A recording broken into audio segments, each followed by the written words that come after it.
Velvet Goldmine starts out with a note that says, although what you're about to see is a work of fiction, it should nonetheless be played at maximum volume. Same thing is true about these videos, by the way. If you don't have the volume all the way up, please leave. Actually, come back. I didn't mean that. This is a movie about music, and I think it's one of the best ones I've seen. Maybe the best one about pop music? I don't know. From the start, you can tell that this is going to be a creative movie. It's directed by Todd Haynes, who has made a lot of movies about music, which I think are all pretty creative, but which I haven't seen. This is an inspired director. An auteur, do I dare say it? This movie in particular is based on the glam rock era.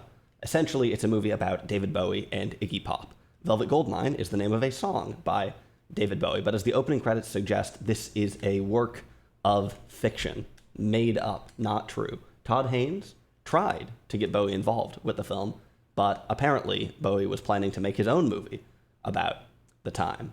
David Bowie's reviews of the movie weren't particularly positive, but maybe that's kind of to be expected. Overall, this movie seems to have gotten kind of mixed reviews. Actually, it's rated 6.9 on IMDb. Not nice. I think that's misleading.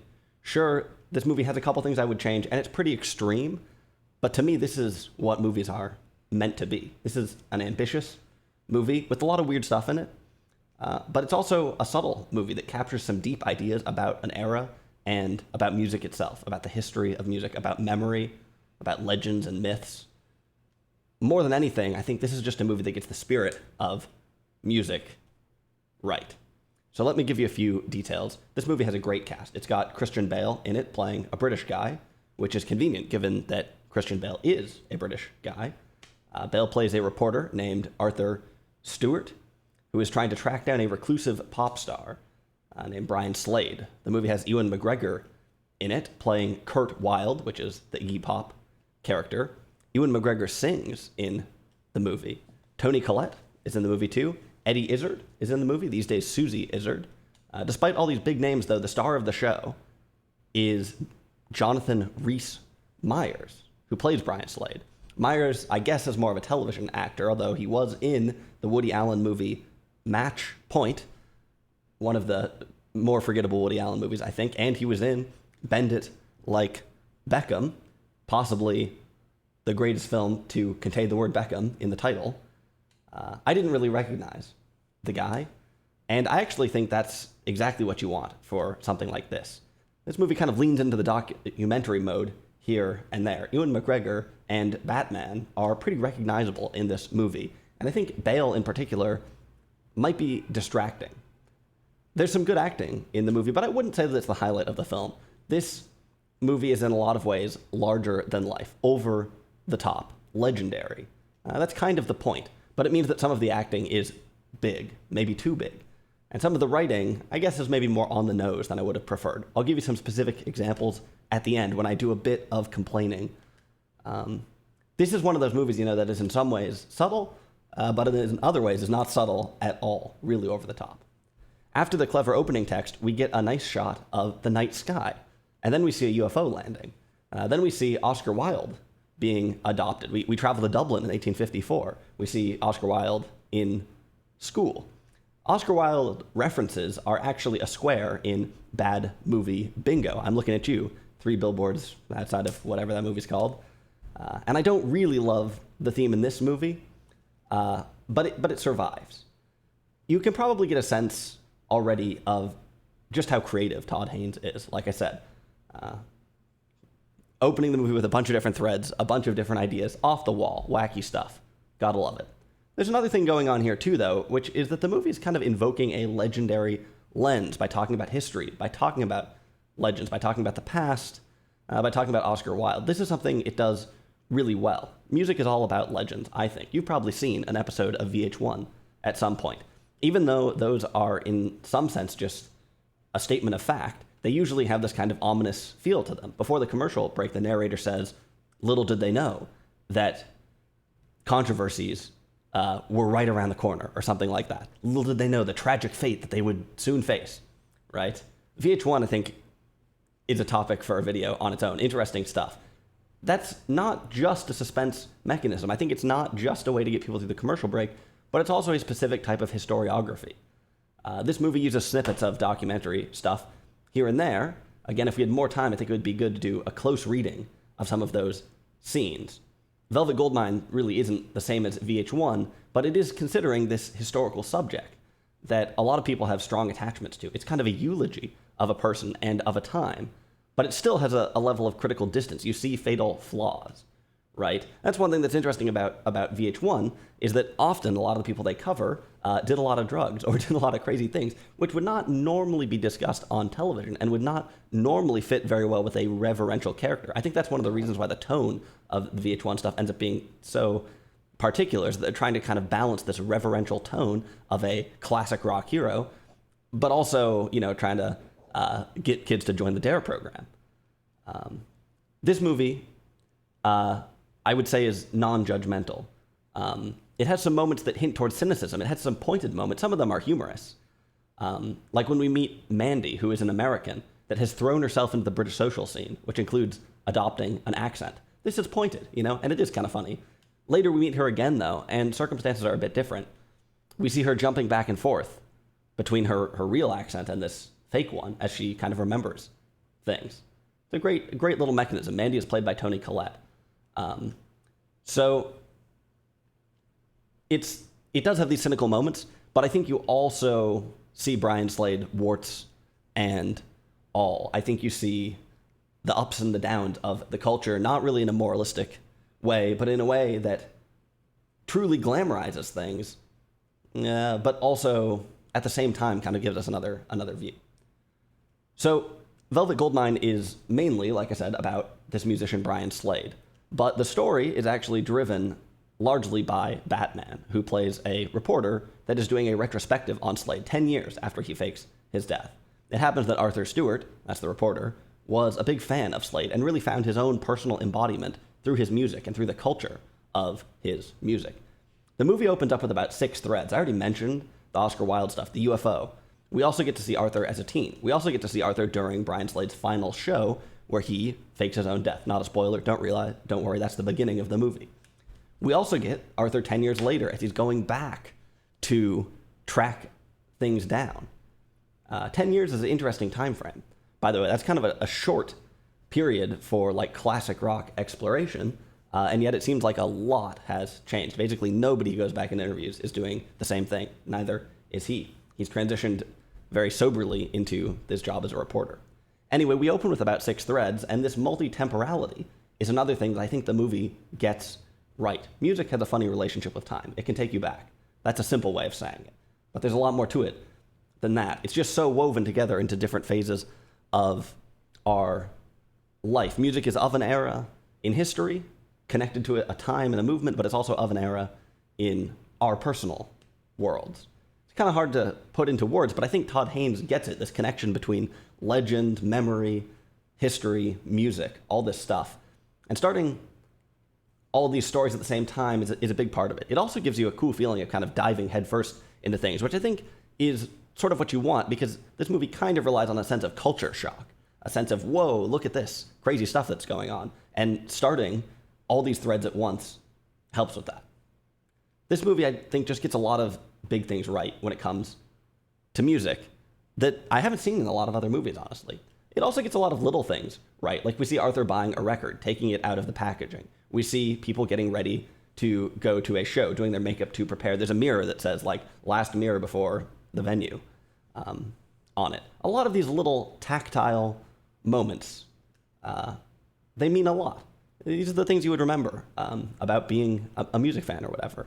Maybe not now, given that you just press play on Spotify or whatever.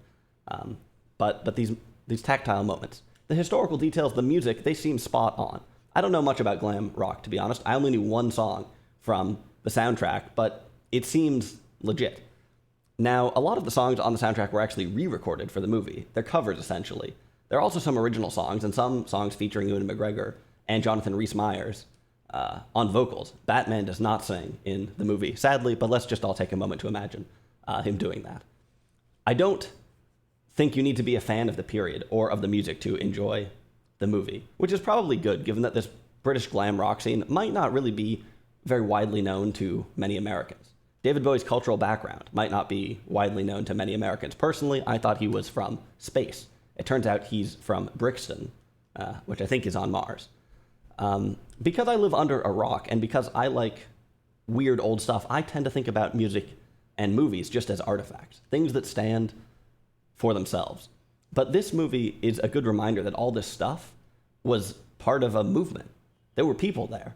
There were parties they were going to. There were clubs where these things emerged. These people were real people getting drunk and high, and that's how they were making things, in part at least. I'm not really in tune with popular culture, so it's particularly interesting and poignant to see where these songs came from. In a way, it's a disappointment to me to see that things weren't crafted in a lab, that they weren't drafted by intellectuals in a library or an ivory tower. On the other hand, the energy of the movement is cool, and the lifestyles are, in some ways, deeply enticing, the subversive lifestyles.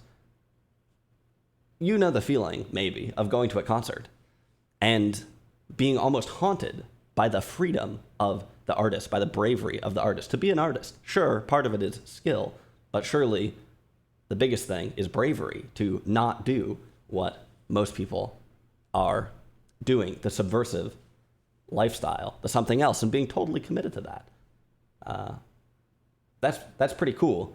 And this movie showcases that, this youthful freedom. And the context, it does add something. I think that's another one of these subtle things that the movie kind of gets right, showing all the different players, whether or not it's the kids, kind of out of their minds, kind of inspirational, kind of lunatics, kind of geniuses. There's also businessmen, managers who swoop in, are predatory in some ways, are in it for the money. There's also groupies hanging around. There's all kinds of people out there. And it's hard to really sum up this world, but you get a pretty darn good view of it here. Like I said, you don't really need to know anything about glam rock to appreciate the movie, but music is not some auxiliary element in this film. It's at the center of everything. The songs do a lot of heavy lifting. This isn't like a musical where you could just skip the songs and the movie would still make sense. Emotionally, you need the music there. It's part of the movie. And if you aren't open-minded enough to get into the music, the movie's not going to work for you. I do think it's fairly accessible, but if you're picky, forget about it. When I was watching the movie, I thought, wow, this music is great. This is awesome. I was in awe of the soundtrack. And I thought, dang, I got to look this up afterwards. I got to listen to all this stuff. But when I went to find the songs afterwards and I listened to them, I mainly thought, what the heck is this? They didn't quite sound as good. You really see how the style of the film goes hand in hand with the music, how cutting out all these particular cues and putting them in these stylish locations really showcase some of the music at its best, and really bring out this feeling of the culture. There are a number of sequences in this film that are essentially music videos. Sometimes we get a hint that we're watching that it is a music video or that it's a performance, but other times the movie just veers off into hyper-stylization with no warning, which I think is great. The set design and cinematography are awesome. This movie transits all kinds of spaces. Like I said, it goes into sort of bizarre music video land, but we also get all kinds of odd clubs, all kinds of odd locations, and they're carried off beautifully. So Arthur, this reporter, is going to spend most of the movie trying to track down Brian Slade. He interviews some of his previous associates. It's a bit like Citizen Kane, actually, particularly the club where he meets Mandy. I actually wonder if it's trying to directly reference Citizen Kane. That might be a bit like trying to directly reference Oscar Wilde, to be honest. The movies don't have much in common behind some basic structure. But I guess one thing that is shared is the way that the characters in those movies discard people. The way that everybody that you meet in Citizen Kane has been sort of tossed aside, left behind. Brian Slade kind of does a similar thing, and it's moving to hear the end of each of the stories that his former associates tell. Of course, the whole time we're trying to solve a relatively simple mystery, which is just, who is this guy? And minor spoiler, but we never get to the bottom of this. With musicians, we have the age-old question of public life versus private life. This is true, I guess, for any public figure, any celebrity, any YouTube film reviewer. But there's another angle with music, I guess, which is that music tends to be so intimate and so emotional that the private lives of fans are also tied up in all this. And we see that very clearly as Arthur's story is revealed. The relationship between the artist and the fan, that's a big idea in this movie. And it's not a simple thing. It's not something I can really summarize here. At times, people attempt to moralize about it.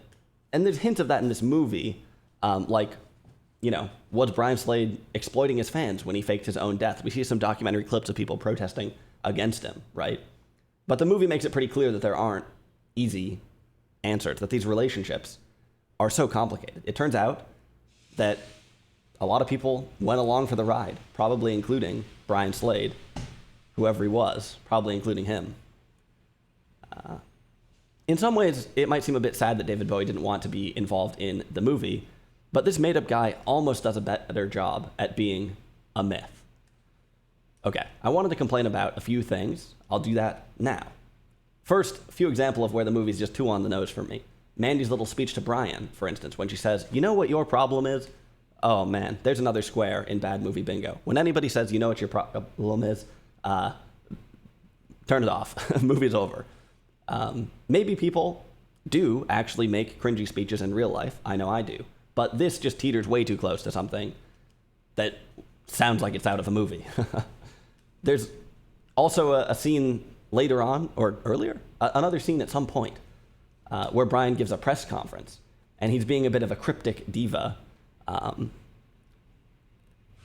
answering reporters' questions, sort of cleverly, giving all these subversive comments. It's really over the top. I guess we're supposed to see that it's supposed to be over the top, I guess. We're supposed to see how things might be going to his head. Of course, his whole brand is about being over the top. So it's not that it doesn't make sense, but I think that this scene hurts the balance of the film a little bit because Brian Slade is just not likable at all. And of course, the point of the movie is not that he's likable. Obviously, that's not what you'll find when you watch the movie. But still, I think the balance at this point isn't quite right. And that scene is just kind of hard to watch. Way more severe, though, I think it's the last sequence, where we, minor spoiler here, bump into Kurt Wilde again. There are a couple of nice moments about this, the record coming on, the little pin thing, I guess. But I think the movie would have been way better with this entire thing just scrapped. And the movie is, coincidentally, about 10 or 15 minutes too long. It's got some false endings. Honestly, at first, I really didn't want the movie to end. When it comes to its climax, I just thought, dang, this is sick. Like, what a cool movie. But after the climax, when it's still going, I thought, okay, actually, please, let's call it off now. There are a few plot points throughout the movie that are a little bit clunky, partly maybe because we have all these different timelines. The movie can be a little bit confusing, I think. Sometimes it's slightly hard to keep track of who everyone is. Like the character Shannon. I didn't quite understand who she was at first. It doesn't help that the characters look quite different in different sections. In some ways, this creates a crucial sense of churn. It shows us moving through the eras, and it gives us a sense of how unstable things and people are, but it can be a bit hard to follow. Todd Haynes has another film called I'm Not There, in which 6 different actors play Bob Dylan, or different facets of him. So I do think this is an intentional churn, perhaps mirrored a little bit by that other movie. But it is a bit confusing. Of course, the plot is not really that important in this movie, so some minor confusion isn't a big deal. But there are a couple of moments where they sort of go for big twists, and I didn't entirely understand what the twists were at first, which is not ideal. Otherwise, I really like this movie. It's extremely engaging, not just because a lot of things happen and it looks cool, but because it pulls you in with its creativity, with its vividness, and its poignancy. A magnetic movie. This movie gets pop music better than probably anything else I've seen, or at least better than anything else I can remember right at the moment. I'm glad I finally got around to watching it, and I'll probably be doing some more Todd Haynes films on the channel. So comment below your favorite Brian Slade song, even though he is made up and doesn't have any.